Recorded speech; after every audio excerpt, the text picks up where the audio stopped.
Je m'appelle Virginie et je suis une des voix de synthèse du club d'informatique.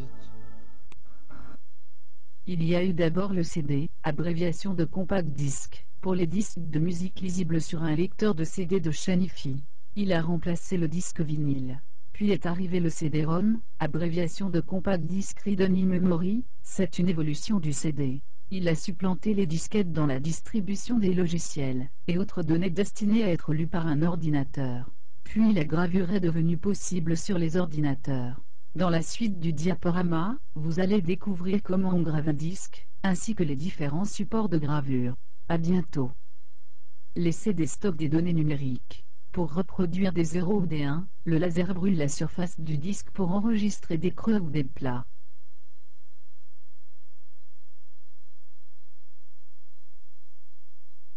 Voilà en haut à gauche, comment se présente un disque gravable. Sur le dessin au milieu, vous pouvez voir les différents composants d'un disque, en particulier la couche violette. C'est elle qui est gravée.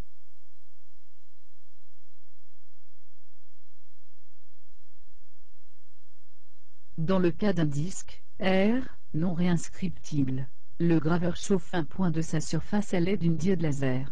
Cela provoque un creux sur la surface. C'est différent pour un disque RW, c'est-à-dire réinscriptible. La surface du disque est rendue plus ou moins opaque, en remplacement des creux et des plats.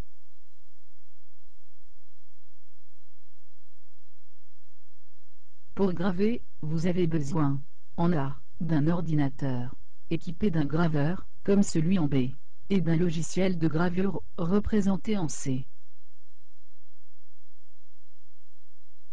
Avant de passer concrètement à la démonstration de la gravure, voici une liste des 8 principaux supports que vous pouvez acheter dans le commerce.